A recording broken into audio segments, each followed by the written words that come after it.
difícil poner el título, en realidad se lo puso Antonio Hall a esta charla.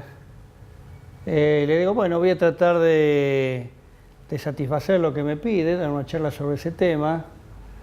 Más que nada mostrando las realidades sobre la materia orgánica, sobre la cual hay muchas ideas a veces un poco equivocadas. La hoja de ruta, les voy a presentar una hoja de ruta de la charla y voy a ir tocando a lo largo de la misma los puntos que están ahí. Lo más importante para un agrónomo, qué relación o si hay relación entre la materia orgánica y el rendimiento de los cultivos, sobre lo cual hay infinidad de ideas equivocadas. Bueno, tratando de justificar un poco el primer punto, la importancia de la materia orgánica. Voy a hablar de los cambios que se produjeron en la región pampeana en el uso del suelo y en las formas de manejo, cómo fue variando el balance de nutrientes a lo largo de la historia agrícola y algo de cambio climático, como una introducción a lo que realmente es el tema, que es el efecto, para poder entender, mejor dicho, qué efecto ha tenido el uso del suelo sobre la materia orgánica, algunas prácticas de manejo muy importantes, cómo la impactan y finalmente algunas conclusiones. Bueno, antes de decir lo que es esto, la gente tiene la idea clara, cree, de que la materia orgánica impacta el rendimiento. La realidad es que es casi imposible encontrar modelos explicativos de rendimiento en cualquier parte del mundo donde la materia orgánica sea uno de los factores que entra en forma significativa en el modelo. Son raros. En general no correlaciona con rendimiento. Correlaciona con muchas otras propiedades del suelo, como la estabilidad estructural, la capacidad de aportar nutrientes, la densidad aparente, pero cuando se busca la relación con el rendimiento no se la encuentra. Hay pocos estudios que encuentran eso y en la región pampeana se ha encontrado. Este es uno de esos pocos trabajos realizado a nivel de toda la región pampeana. El primer mapa muestra el área de estudio, los partidos donde se estudió, el área blanca no la incluimos en el estudio. Todo esto es trigo, es relaciones entre materia orgánica y rendimiento de trigo. Y en la primera diapositiva, en la que está a la izquierda, hay un mapa del área que estudiamos, donde se generó un índice de productividad usando los datos de rendimiento de la Secretaría de Agricultura y correlacionándolos con un montón de propiedades de los suelos y climáticas. Y bueno, obviamente el este pampeano, la zona húmeda, la productividad es mayor que en el oeste. Con toda esa información se pudo generar por una estrategia que no importa en este momento describir en detalle, que son redes neuronales, un modelo que puede explicar de qué factores depende el rendimiento de trigo, y la performance del modelo está en la subfigura del centro, la relación entre el rendimiento observado realmente en los datos de la Secretaría y el estimado con el modelo. El modelo funciona bastante bien. Ven dos tipos de puntos, unos blancos y otros negros, porque parte de la información, que era muy grande, la cantidad de información que se usó, se empleó para generar el modelo, y otra parte de la información para hacer una validación independiente. Y puse toda la información en una misma figura. El modelo puede explicar alrededor del 60% de la variabilidad del rendimiento de trigo, y ese modelo explica el rendimiento de trigo a nivel de toda esa área que está grisada a la izquierda, con variables climáticas y dos variables de suelo, la que tenemos acá en la subfigura de la derecha. El nivel de carbono orgánico del suelo, específicamente eso es en los primeros 50 centímetros del suelo, y la capacidad de almacenamiento de agua útil del suelo. O sea, en ese modelo que puede explicar el 60% de la variabilidad de rendimiento del trigo, diría yo a nivel de toda la región pampeana, hay dos propiedades del suelo que entran con peso importante. La capacidad de almacenamiento de agua del suelo, una propiedad que en todas partes del mundo regula el rendimiento de los cultivos extensivos y de secano, y el carbono orgánico. Y las líneas que ven dentro de la figura son isolíneas relacionadas a la productividad. Uno es el máximo, y como si ustedes se fijan, leen la figura, van a poder ver que sobre la diagonal, si uno recorre la figura en forma diagonal, van aumentando los valores, lo cual implica que la capacidad de almacenamiento de agua del suelo y el carbono orgánico, o la materia orgánica si quieren, interactúan para regular el rendimiento del trigo. Hay un óptimo, donde tenemos el 1, y a medida que baja el nivel de carbono, o a medida que disminuye la capacidad de almacenamiento de agua del suelo, disminuye la productividad del suelo para trigo. Bueno, esta es la excepción. Hay pocos trabajos y pocos modelos en el mundo que han podido encontrar correlaciones directas, como les decía antes, entre materia orgánica y rendimiento. En la región pampeana, con el trigo, es un cultivo ubicuo, esto se ha podido establecer. Con otros cultivos todavía no se ha estudiado. Bueno, cierro acá el capítulo de importancia de materia orgánica, esperando haberlos convencido con esto, y vamos a ver más o menos brevemente, porque de mucho de lo que voy a mostrar, ideas ustedes ya tienen, de qué pasó en la región pampeana desde que entró la agricultura en la misma. Arriba a la izquierda tenemos la evolución, el área estudiada es el área que estaba sombreada en la primera transparencia, son unas 50 millones de hectáreas, y la agricultura empieza en la zona, en la región pampeana, alrededor de 1870, y se expande muy rápido hasta nuestros días. Ahí tiene un periodo, esas curvas fueron construidas con los datos de los censos, primero de población, que tenían datos agropecuarios, y después los censos agropecuarios, cómo evolucionó la superficie con cultivos de granos, la superficie forrajera y cómo se fue, paralelamente, cómo fue disminuyendo la superficie de pastizales y bosques.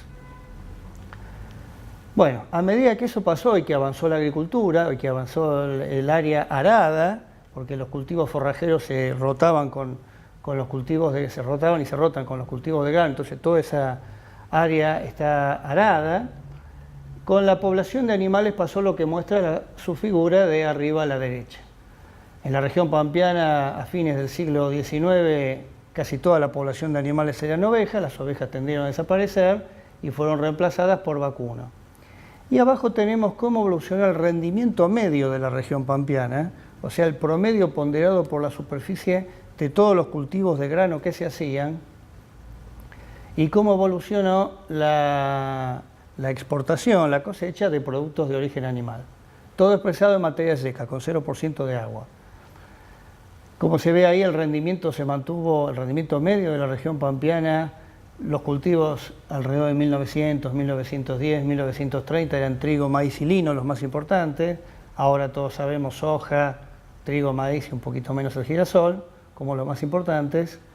Hasta la década del 50, si veo bien, el rendimiento estuvo más o menos estabilizado y se producían menos de 1000 kilos de grano por kilo de hectárea, y después, a partir de la década de 50, eso se dispara. En este momento, en materia seca, producimos más de 3 toneladas por hectárea.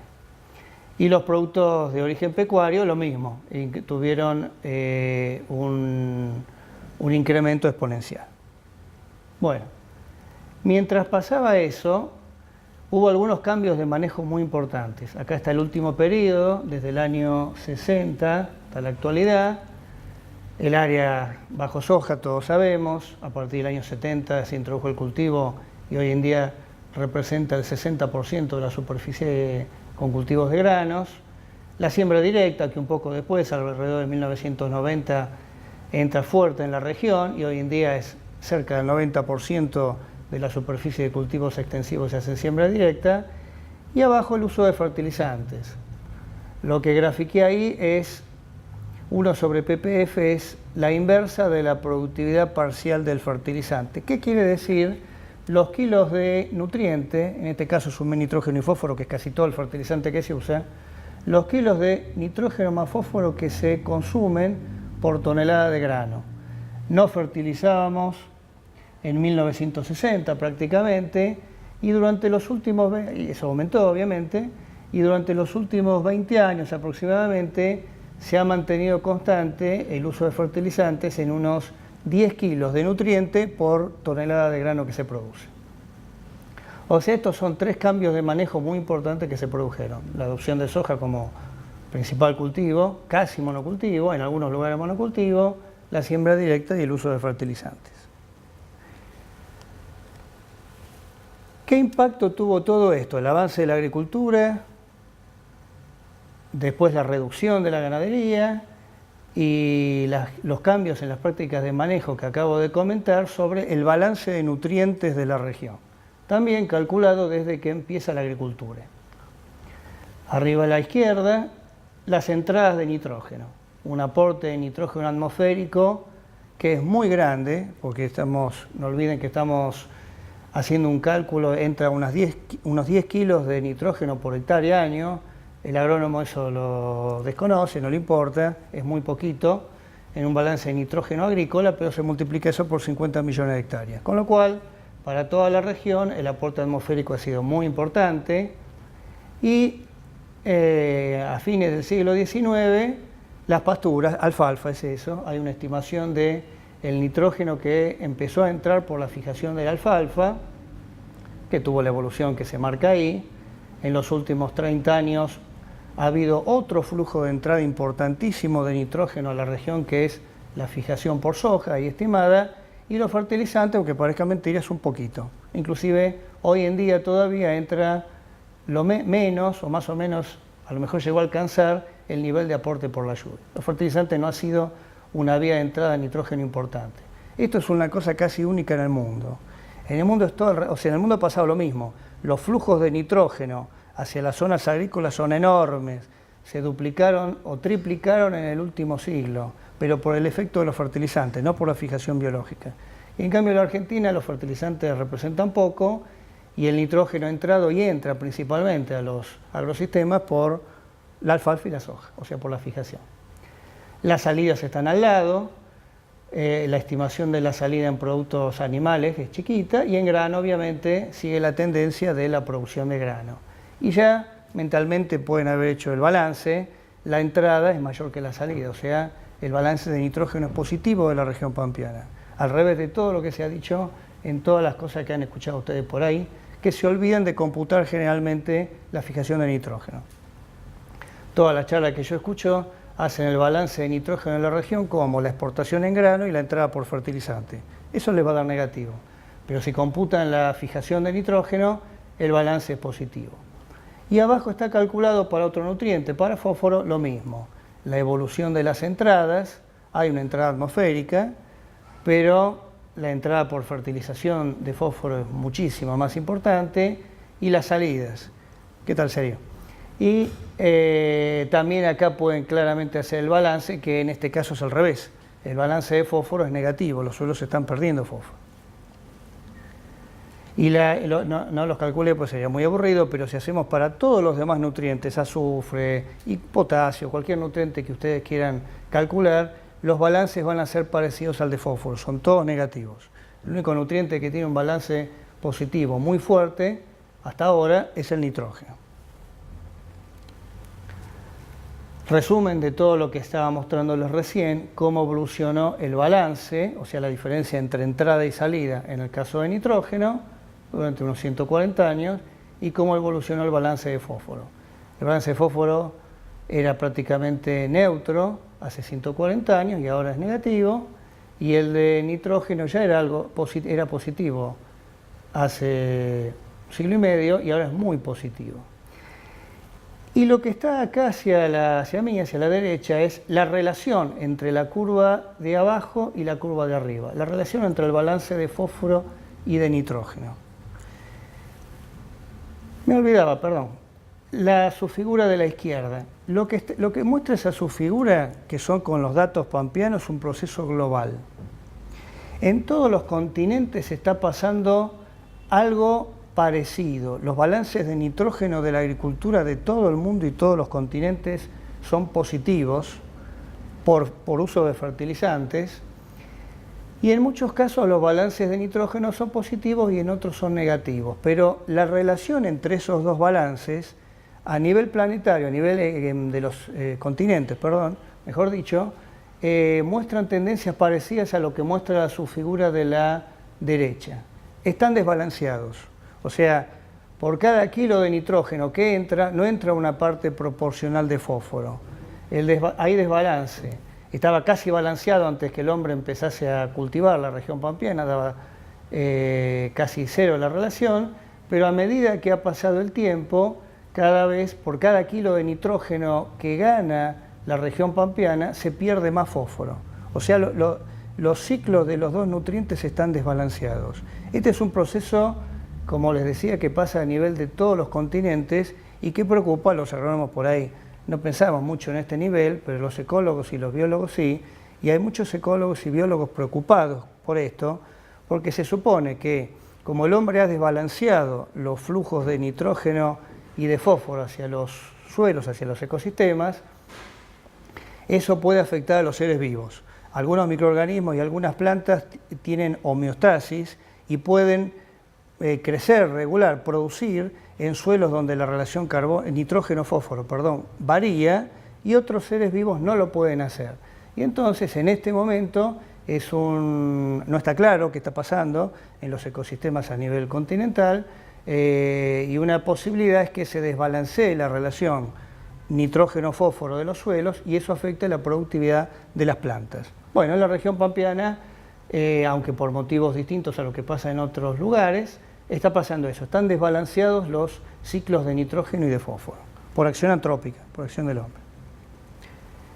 Y finalmente, para terminar de contar qué cosas estuvieron cambiando en la región pampeana y que pueden haber impactado sobre los niveles de materia orgánica, cambio climático. Pude conseguir datos de 9 observatorios del Servicio Meteorológico Nacional que ya registraban, más o menos distribuidos en la región pampeana, que ya registraban datos desde principios del siglo XX, y otros 12 observatorios que registraban datos de lluvia también desde principios del siglo XX. Bueno, uno pone todo eso, el promedio de todos esos datos, no es un análisis climatológico profundo, es muy sencillo. Uno promedia los datos de esos observatorios y ajusta una recta, y las rectas van para arriba. En el caso de la temperatura hay que hacer un esfuerzo para verlo. En el caso de la lluvia, que es lo conocido, es muy fuerte la tendencia. Aumentaron aproximadamente, en el promedio de esos 12 observatorios, 2 milímetros por año la lluvia en la región pampeana. Un poco más detallado es el análisis que está en las subfiguras de abajo. Anomalía quiere decir la diferencia entre el valor del año y un promedio de un periodo largo de tiempo. Y el periodo largo de tiempo que tomé en los dos casos, y nuevamente yo no soy climatólogo, es simplemente para que me ayudase a explicar lo que voy a mostrar después, promedié los datos de temperatura y de lluvia de los 9 o de los 12 observatorios para el periodo 1900 a 1970. Y después hice las diferencias de todos los valores anuales con ese promedio de 70 años. Y cuando uno hace eso, ve que en el caso de la temperatura, la fluctuación es errática para arriba y para abajo, y no hay una tendencia clara hasta más o menos 1970, donde se ve que la temperatura tiende claramente a subir. O sea, hace unos 40 años que, tomando esos los datos de los observatorios, la temperatura aumentó. ¿Cuánto? Alrededor de medio grado centígrado. En el caso de la lluvia se ve algo parecido. La variación es errática, alrededor del 0, hasta 1970, y a partir de ahí viene una serie de años más húmedos, cosa que todo el mundo sabe. Las isoyetas se corrieron hacia el oeste alrededor de 1970. Yo lo mostré de esta manera. ¿Cuánto aumentó la lluvia de esos 12 observatorios? 136 milímetros por año, lo cual es mucho. El promedio de la lluvia de esos 12 observatorios debe ser 900 milímetros. Bueno, estos son los cambios. Más de lo mismo. Conseguí datos de otros 23 observatorios del Servicio Meteorológico que tenían datos desde 35 años antes a 1970, y los datos posteriores son fáciles de conseguir. Y entonces grafiqué la precipitación, el promedio de precipitación después de 1970, o sea, entre 1970 y el 2015, contra el promedio de 35 años antes de 1970. Entonces uno ve cómo la línea punta es la línea 1,1, si los puntos cayesen sobre esa línea no hubiese habido cambio. En los observatorios que registraban, que tienen promedios muy altos de precipitación, la lluvia cambió poco. Y a medida que los observatorios tienen menor promedio anual, o tenían menor promedio anual, aumentó más. O sea, el corrimiento de isoyetas hacia el oeste. Es más o menos lo mismo que está pero más claramente quizá en la subfigura de la derecha, el incremento porcentual de precipitación durante los últimos 35 años respecto a cuánto llovía antes de 1970. Donde llovía mucho aumentó poco, entre nada y 5 o 10%, y en los observatorios donde llovía hace 40, 50 años 600 milímetros, hoy llueve 40% más. O sea, la zona semiárida recibió un aumento de lluvia muy importante. En la zona húmeda ese aumento fue mucho menor o no se produjo. Bueno, basta de esto y vamos a los datos de materia orgánica. Vamos a tocar primero el tema del cómo ha impactado el uso del suelo, agrícola, pastoril, lo que sea, sobre los niveles de materia orgánica. Durante esos 2 años que figuran ahí, 2007 y 2008, hicimos un muestreo de la región pampeana, toda la región pampeana en esos puntos que están marcados en el mapa. Fueron 82 establecimientos elegidos porque se consideró que representaban el sistema productivo de cada lugar. Fuimos a esos establecimientos y muestreamos los suelos bajo distintos usos del suelo. La foto no es nuestra, no es uno de los establecimientos que mostramos, es una foto aérea que nos regaló Rolando León, pero que muestra cómo son los establecimientos que muestreamos. En cada uno de ellos mostramos un lote agrícola, que al momento de muestrearlo estaba en la fase agrícola de una rotación. Mostramos un lote agrícola que en el momento de mostrarlo estaba en la fase pastura de la rotación. Una arboleda, generalmente de varias décadas o muy vieja. Un bajo inundable, no se ve muy bien la transparencia, en la foto de Rolando se veía mejor. Y el parque del establecimiento, un casco viejo, que por lo menos hasta donde nos dijeron los dueños de los campos, los encargados o los que estaban ahí, nunca había sido cultivado. Y usamos eso, que es discutible, usamos eso como un control. Bueno, muestramos todos esos suelos, los muestramos fueron unos 400 sitios en total que se muestrearon, los muestramos hasta 1 metro de profundidad, en sitios que georreferenciamos. Espero que algún día, yo ya no lo voy a hacer, pero dentro de unas décadas alguien quiera ver qué pasó con los niveles de materia orgánica en la región pampeana, puede ir a esos sitios y volverlos a muestrar, que para eso los georreferenciamos.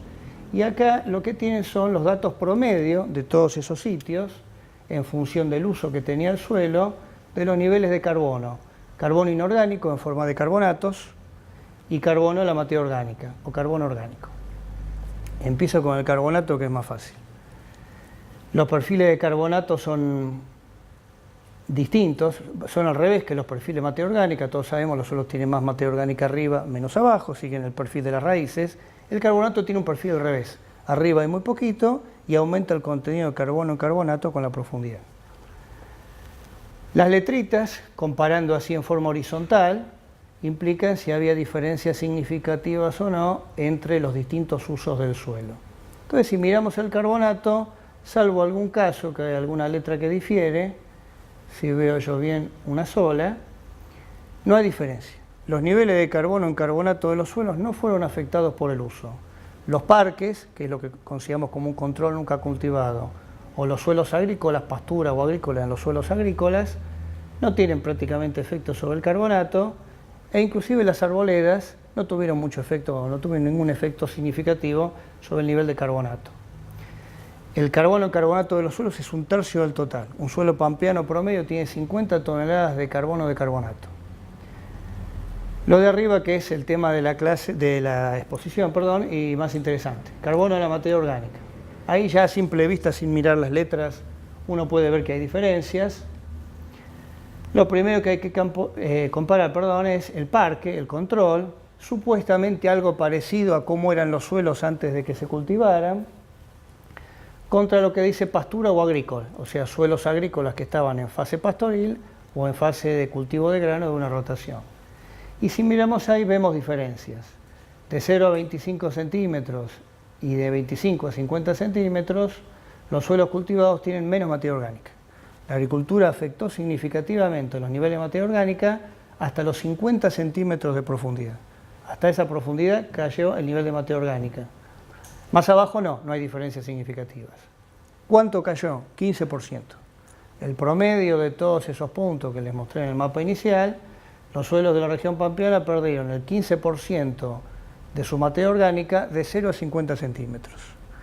Ese dato a mí me llamó mucho la atención porque esperaba ver pérdidas mucho mayores.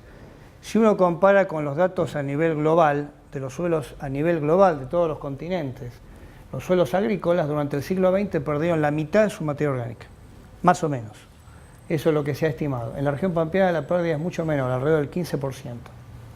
Los suelos que dice bajo, no tiene mucho interés compararlo porque son los bajos inundables, inclusive es otro orden de suelos. La inmensa mayoría de los suelos de arboleda, parque, pastura y agrícola eran molisoles, en la mayor parte de los casos, y los bajos en la mayor parte de los casos eran alfisoles, otro tipo de suelos. Y las arboledas, que eran el mismo tipo de suelo, generalmente hasta la misma serie de suelo era que se mostraba, los árboles incrementaron el nivel de carbono respecto del parque. ¿Cuánto lo incrementaron? Mucho, alrededor de un 20%. Bueno, o sea, el uso del suelo ha afectado los niveles de materia orgánica a nivel de toda la región, no mucho. 15% diría yo es la caída del nivel de materia orgánica por efecto de la agricultura. Carbonato no afectado. Bien. Con toda esa información pudimos generar un modelo que también con una estrategia de redes neuronales, que no es importante definir en este momento, un modelo que permite establecer cuánto nivel de carbono tiene un suelo según dónde esté y según cómo se maneje. Las variables que entran al modelo y que permiten hacer esa estimación son el clima del sitio, la temperatura y la precipitación, la profundidad del estrato del suelo que nos interesa estimar, la textura del suelo y qué uso se le da. La subfigura del medio muestra la performance de ese modelo, los datos observados contra los estimados, explica el 60, 60 y pico % de la variabilidad, ese modelo, y lo que está acá más cerca mío a la derecha es una salida del modelo, un ejemplo. Los niveles de carbono de los suelos pampeanos dependen del clima, la relación precipitación-temperatura, si me muevo en ese eje hacia mí, o llueve más o el clima es más frío, y eso determina mayores niveles de carbono, y eso está asociado a la temperatura. F, M y G son suelos finos, medianos o gruesos de textura. Bueno, este modelo permite en cada zona de la región pampeana hacer una estimación del nivel de carbono según esas variables que están ahí. Bueno, entonces usamos ese modelo que generamos nosotros, esto que está acá a la derecha, para generar un mapa de carbono, un mapa del año 2007-2008, o sea, cuando se hizo el muestreo. El mapa se generó usando ese modelo y datos de imágenes satelitales a nivel de partido sobre el tipo de uso de suelo, y eso lo hizo la gente del IFEBA. Nos dieron los datos, hicieron las estimaciones y nos dieron los datos de uso del suelo de cada partido, y con nuestro modelo y esa información construimos el mapa de carbono que está acá cerca mío, 2007-2008. En ese año, el stock de carbono de los suelos hasta 1 metro de profundidad lo estimamos en aproximadamente 4 gigatoneladas de carbono. Una unidad muy grande, obviamente. Lo que está a la izquierda es otro mapa de carbono que lo hizo esa señora que está ahí sentada, que se hizo con los mapas de suelo de INTA. O sea, agarramos todos los mapas de suelo de INTA de esa zona que está grisada, relevamientos que Scopa debe saber mejor que yo, no se hicieron obviamente en un año, en un momento determinado, sino a lo largo de un periodo largo de tiempo. La mayor parte de esos relevamientos, entiendo yo, se hicieron entre 1960 y 1980. Empezaron a relevar, me parece fue la Pampa Ondulada en el 60, y después fue irradiando el relevamiento hacia el resto de la región pampeana. Usamos aproximadamente unos 1000 perfiles descritos en los mapas de suelo de INTA. Modelizamos la tendencia en profundidad de los niveles de materia orgánica de esos suelos, consideramos el área de influencia de esos perfiles teniendo en cuenta la proporción que cada uno de ellos ocupaba de las unidades cartográficas, y generamos un mapa de carbono al momento del relevamiento de INTA, que no tiene una fecha precisa. Lo voy a fechar yo porque me conviene para la charla, en 1970, pero no se hizo en un año, sino en un periodo de tiempo. Y cuando uno hace eso, integra toda la información de INTA y hace una estimación de carbono de los suelos también hasta el metro de profundidad, el valor es parecido al que obtuvimos nosotros, o sea, alrededor de 4 gigatoneladas de carbono. Un valor muy parecido. Estos son censos, la estadística no se aplica, uno tiene un solo valor, 3,96 y 4,22, pero hay una forma de analizar eso, que es hacer un análisis de incertidumbre que permite generarle intervalos de confianza a esos datos. Se hizo ese análisis y los intervalos de confianza se superponen, con lo cual son valores similares. Cualquier estadístico diría, son valores similares. O sea, con los mapas de suelo del INTA encontramos 4 gigatoneladas de carbono y con la metodología nuestra algo muy parecido. La cantidad total de carbono no encontramos que haya cambiado, pero simplemente ve el mapa, uno ve que zonas oscuras se aclararon, se perdieron carbono, pero algunas zonas claras hace unas décadas para nosotros ahora están más oscuras, o sea, aumentaron los niveles de carbono. Y básicamente lo que uno ve es caída de carbono en el este, en la zona húmeda, y aumento de los niveles de carbono hacia el oeste, en la zona semiárida. Esta es la misma información que les presenté en forma de mapa, ahora llevada a números. Lo que está en el eje Y de la figura es el delta carbono, cuánto cambió el carbono, 0 es no cambio, si nos vamos hacia la escala positiva, el partido aumentó su contenido de carbono, y si nos vamos hacia la escala negativa, perdió. Y lo que está en la X, en el eje horizontal, es el nivel de carbono que tenía el partido en el momento que lo relevó INTA. Está agrupado en varias categorías. Eso es un box plot.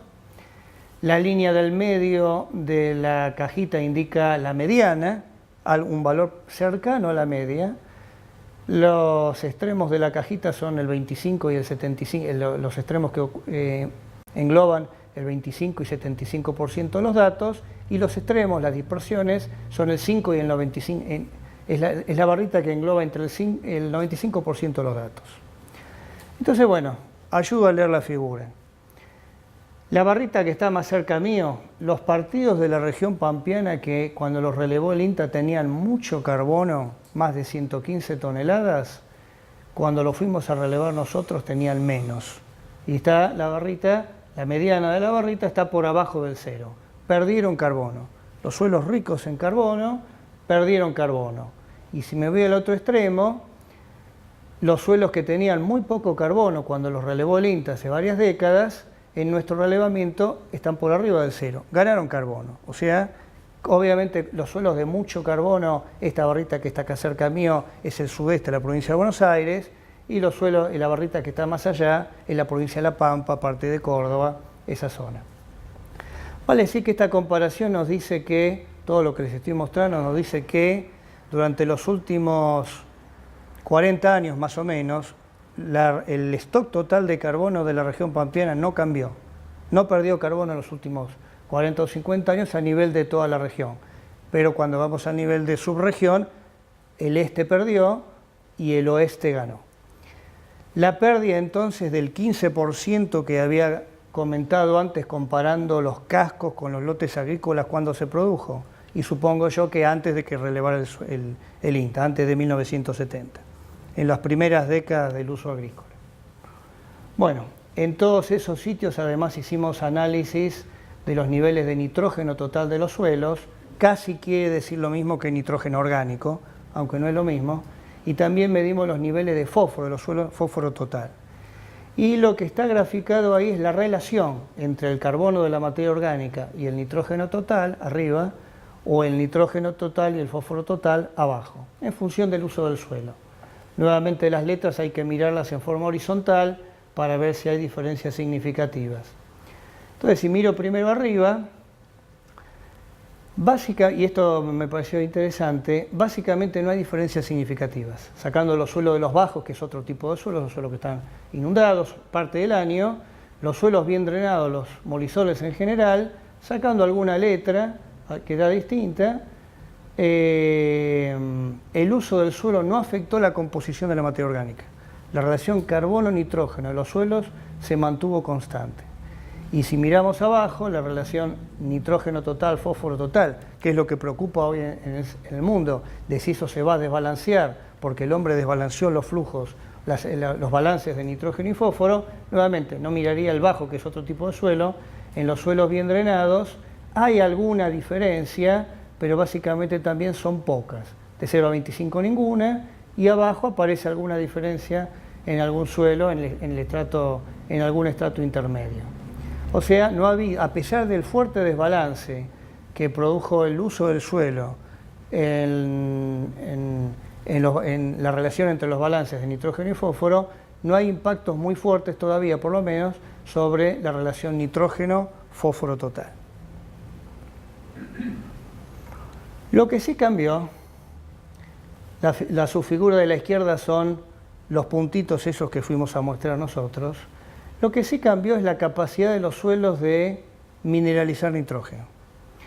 Las crucecitas es la estimación en los cascos de los establecimientos de cuánto, por un modelo ad hoc desarrollado en la región pampeana y corrido para las propiedades de los suelos en los cascos, cuál es la capacidad de mineralizar nitrógeno de esos suelos durante el ciclo de trigo. Es para trigo esto. Y los puntos de abajo, los redonditos vacíos o llenos, implica lo mismo, la capacidad de mineralizar nitrógeno en los lotes agrícolas según que estuvieran en fase pastura o fase agrícola. Y sobre esto sí, el uso del suelo tuvo un impacto enorme. Los cascos, o sea, los suelos nunca cultivados, tienen una capacidad de mineralización de nitrógeno muy alta, más o menos 5 veces mayor que los suelos que están cultivados. A su vez, entre la fase agrícola y la pastoril de la rotación hay una diferencia importante. En la fase pastoril el valor de capacidad de mineralización es más o menos el doble. Lo que está de este lado del mapa es un mapa de capacidad de mineralización de los suelos de la región pampeana para el ciclo de trigo. Vale decir que el uso del suelo afectó no mucho el nivel de materia orgánica, no afectó mucho su composición medida como relación carbono-nitrógeno, pero sí afectó mucho la capacidad de esa materia orgánica de mineralizarse. Eso fue muy reducido.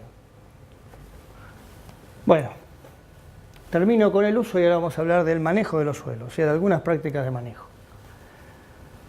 Y primeramente voy a hablar un poco de la intensificación, entendiendo como tal todo lo que uno hace para incrementar el rendimiento. Uso de fertilizantes, mejora genética, mejora de las prácticas de cultivo, control de malezas, lo que sea. Lo que tienen ahí es la performance de dos modelos que desarrollamos trabajando muchos años en colaboración con INTA y con muchos productores, donde en el primer caso, lo que está a la izquierda, 7 experimentos de media y larga duración, todos experimentos de INTA, distribuidos entre Pergamino y Anguil, donde durante muchos años en esos experimentos fuimos a medir la emisión de dióxido de carbono a la atmósfera, la respiración del suelo, que se particionó entre lo que respiran las plantas y la respiración heterótrofa, o sea, de los microorganismos, que implica el carbono respirado como CO2 que viene de los pools orgánicos, que viene de la materia orgánica y de los residuos que se están descomponiendo. Y lo que está ahí entonces es la performance de un modelo, datos observados contraestimados, que puede estimar esa respiración, esa emisión de CO2. La performance del modelo es muy buena.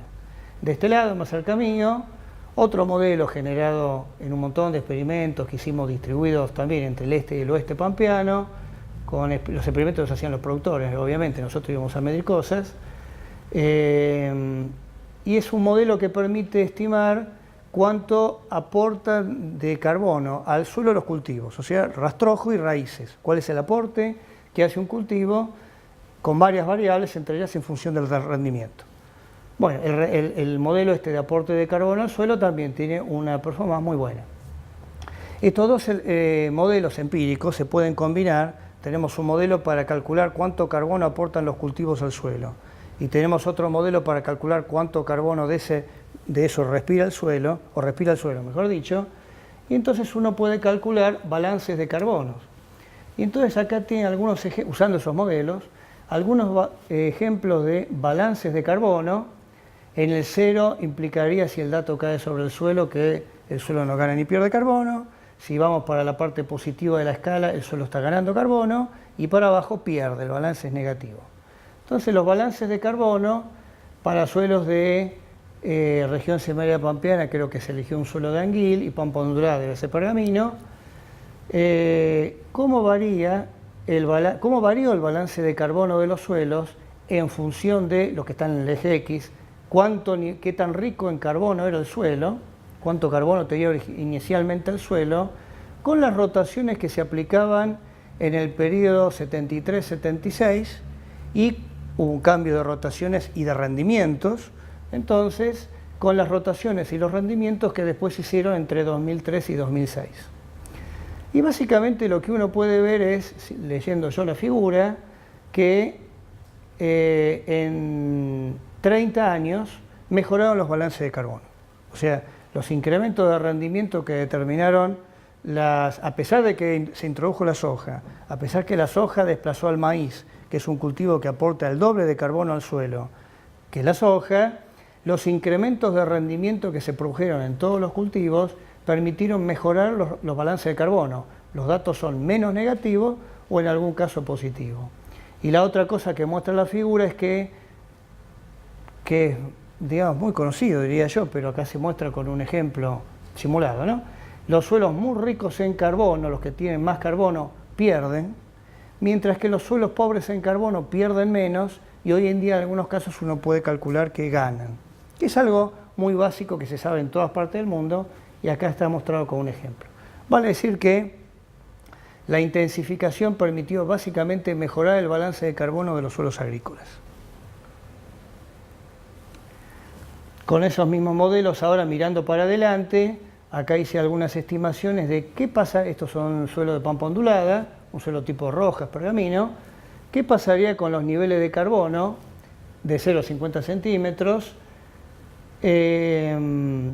con distintas opciones de rotaciones? 33% de soja, hice un cálculo para una rotación trigo, soja, maíz, eso es 33% de soja, y 66% de soja es más la realidad de lo que se ha hecho últimamente, en los últimos años. Hice un cálculo trigo, soja, maíz, soja, soja, soja. Eso es 66% de soja. Está hecho para dos ejemplos: a la izquierda un suelo que arranca de un valor alto de carbono y a la izquierda un suelo que arranca en un valor bajo de carbono. Y supuse que la tendencia en los rendimientos que ha habido durante los últimos 50 años siga en el tiempo. O sea, que la ganancia de rendimiento del trigo, la soja y el maíz que ha habido en el pasado se mantenga en el futuro, en kilos por hectárea. Si me preguntan el valor, no me voy a acordar, pero en el trigo, en la pampa ondulada, ha sido algo así como, aproximadamente debe ser un valor de 40 kilos por hectárea año, mejoró el rendimiento, y en el maíz debe ser 100 y pico de kilos por hectárea año. O sea, supuse que fuese posible mantener esas tasas de ganancia de rendimiento en kilos, lo cual implica que en porcentaje de ganancia genética cada año es menos, porque son 100 kilos de rendimiento sobre algo que va creciendo en el tiempo. O sea, supuse que la ganancia genética se va achicando porcentualmente en el tiempo, o sea que se va llegando al techo de lo que se puede lograr por mejora genética.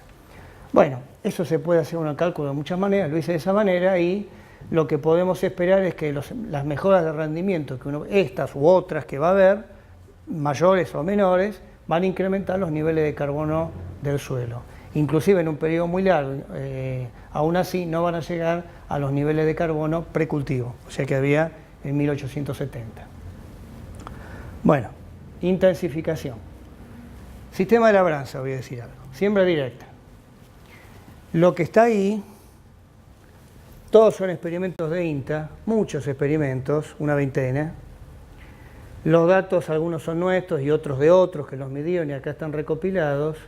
Y lo que tienen es, en función de la duración del experimento, del año en que se fue a medir, cómo cambió el nivel de carbono, siempre el mismo tipo de figura, cero es no cambio, para arriba ganó, para abajo perdió, cómo cambió el nivel de carbono del experimento, el nivel de las parcelas con siembra directa menos las parcelas labradas.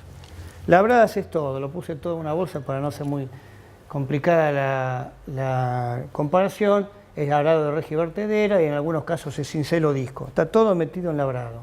Se puede desglosar y no cambia demasiado, por eso lo junté todo. Los tipos de punto: el punto negro es contra reja y vertedera, si recuerdo bien, y el punto blanco es contra los otros tipos de labranza, las llamadas conservacionistas. Bueno, entonces, arriba a la izquierda, ¿qué muestra? Los suelos con siembra directa ganan carbono. Algunos puntos están para abajo los primeros años, o sea, los experimentos perdieron carbono, pero hay una fuerte tendencia a que bajo siembra directa se gana carbono. No se puede modelizar, ningún modelo ajusta eso, y la ganancia promedio es unas 4 toneladas, un poquito más de 4 toneladas por hectárea. todos los datos son 0,20 centímetros. No hay datos en profundidad, así que en profundidad no sabemos. Y lo que está arriba a la derecha es una corrección. 4 toneladas de carbono ganaron los suelos bajo siembra directa, pero la siembra directa también compacta los suelos y aumenta la densidad aparente. Con lo cual, si uno compara de 0 a 20 centímetros, tiene dos efectos ahí.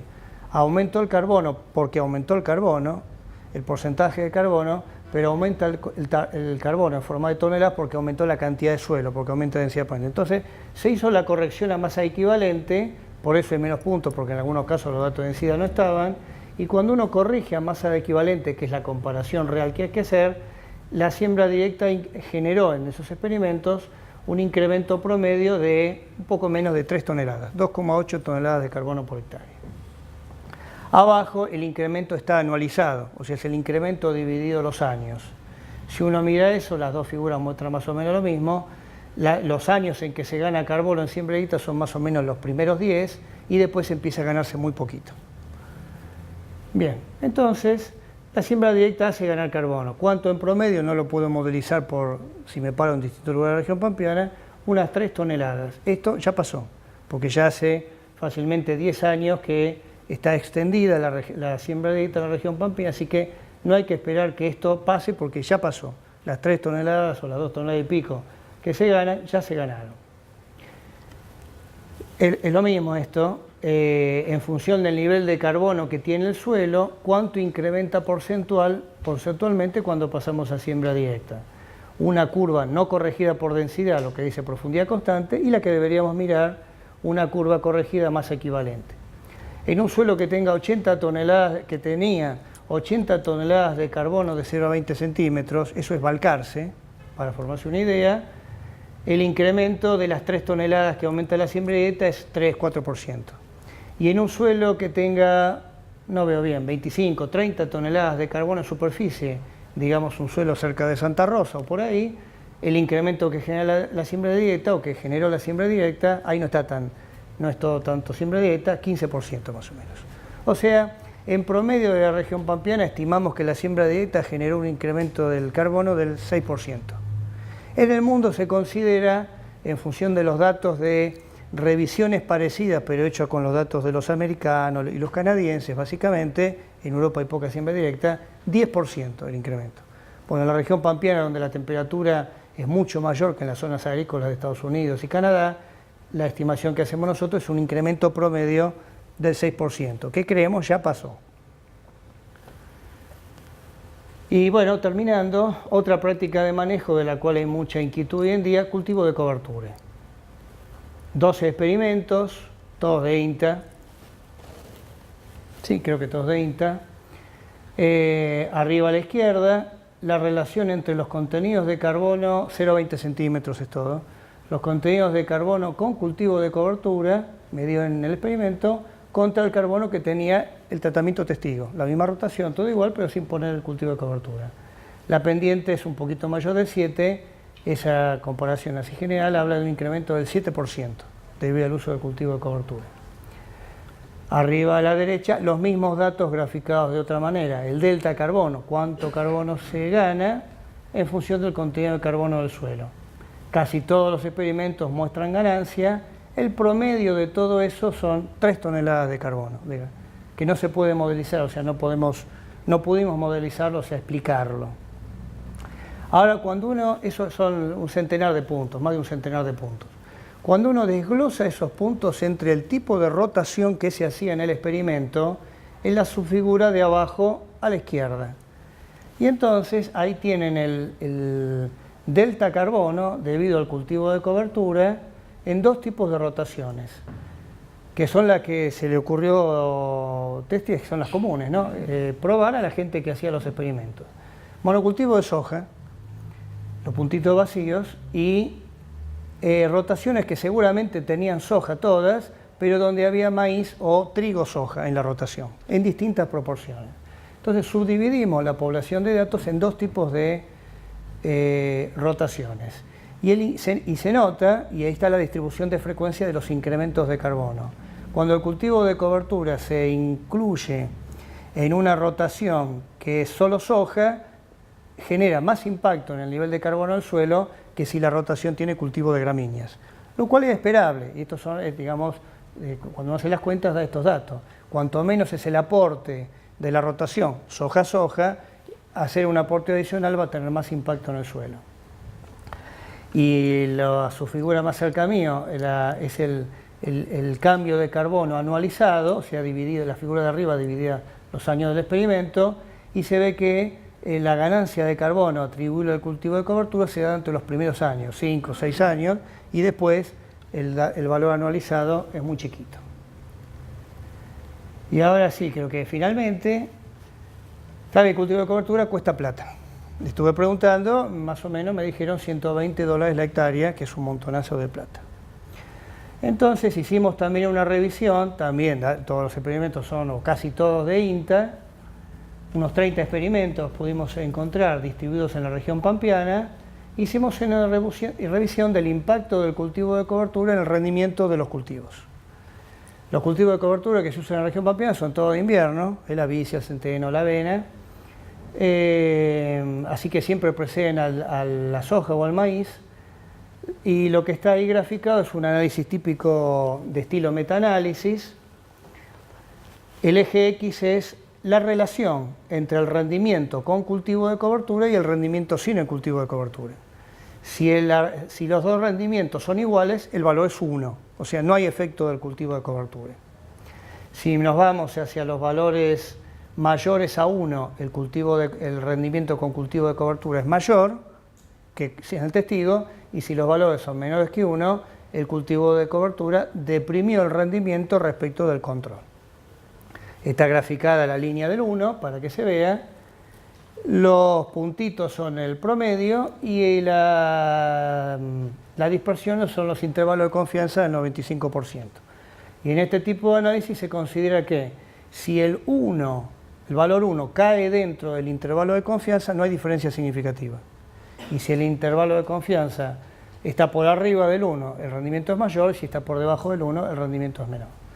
La cantidad de datos que pudimos conseguir y están ponderados y promediados son lo que está entre paréntesis. Y bueno, soja. En soja conseguimos 175 datos de rendimiento. Había distintos tipos de cultivo de cobertura, pero estadísticamente no se diferenciaban, por eso los pulié todos. Y básicamente el cultivo de cobertura no impacta el rendimiento de soja. No solo el promedio está muy cerca de 1, que cualquier agrónomo diga 0,99, lo mismo que 1, sino que el intervalo de confianza abarca el 1. O sea, el rendimiento de soja en todos esos experimentos no fue impactado por el cultivo de cobertura. Consecuentemente, hacer cultivo de cobertura en soja implica poner los $120 y no conseguir nada económico en el momento a cambio, excepto otra serie de impactos que hay sobre el suelo que no eran el tema de la charla y no traje acá. En el maíz desglosé distintos tipos de cultivo de cobertura porque un análisis que se hace que permite hacer eso mostró que las subpoblaciones son distintas, por eso están desglosadas. Cuando el cultivo de cobertura es una gramínea, o sea, típicamente centeno, avena, triticale, trigo a veces, el promedio es menor que 1, pero el intervalo de confianza toma el 1, o sea, uno diría, no hay efecto estadísticamente significativo del cultivo de cobertura. Si el cultivo de cobertura es la mezcla vicia más avena, típica, vicia más avena, perdón, como se dice habitualmente, tampoco hay efecto del cultivo de cobertura sobre el rendimiento, pero cuando el cultivo de cobertura es vicia, el rendimiento es estadísticamente mayor. O sea, de las distintas alternativas del cultivo de cobertura, en el maíz conviene. Aumenta el rendimiento, mirando la figura yo diría 7-8%. El aumento del rendimiento es, en el promedio de esos experimentos, unos 700 kilos. Y cuando uno se la cuenta, paga el costo de implantación. O sea que una práctica que uno podría recomendarle al productor es que haga cultivo de cobertura del maíz con vicia, con los precios que trabajamos nosotros, que nos lo pasaron los profesionales que ejercen la profesión, obviamente, se paga y va a incrementar el nivel de carbono del suelo. Esta es una práctica que queda por hacer, porque el cultivo de cobertura se trabaja muchísimo en investigación, pero no es una práctica muy ampliamente adoptada justamente por el costo. En el maíz se paga. Es una manera de mejorar los niveles de carbono de los suelos, diría yo, pudiendo recuperar la plata que se invierte en eso, es hacer un cultivo de cobertura leguminoso en maíz. Y bueno, conclusiones. Los suelos de la región pampeana no han perdido, los suelos agrícolas no han perdido una cantidad muy importante de materia orgánica, del 15% es nuestra estimación. Esas pérdidas creemos que se produjeron antes de 1970 a nivel de toda la región y que a pesar del avance de la soja, en las últimas décadas los niveles han estado estables, a lo cual ayudó la lluvia. Los niveles han estado estables porque en el oeste aumentó y en el oeste aumentó porque llueve más. O sea que se le debe al cielo que no hayan caído, porque la agricultura ha hecho caer los niveles de materia orgánica. En el este pampeano han caído el avance agrícola, donde no aumentó la lluvia, los niveles de carbono han bajado en las últimas décadas, pero en el oeste nosotros encontramos incremento de los niveles. Bueno, las áreas con alto nivel de materia orgánica perdieron materia orgánica y las que tenían bajo nivel lo ganaron, que es la partición este-oeste de la que estoy hablando. La intensificación del aumento de los rendimientos mejoró los balances. La siembra directa no afectó mucho y ese impacto creemos que ya pasó. Y lo que queda por hacer dentro de lo que uno tiene a la vista de las prácticas que podrían adoptarse fácilmente es cultivo de cobertura para mejorar el nivel de materia orgánica. Y con esto termino. Y muchas gracias.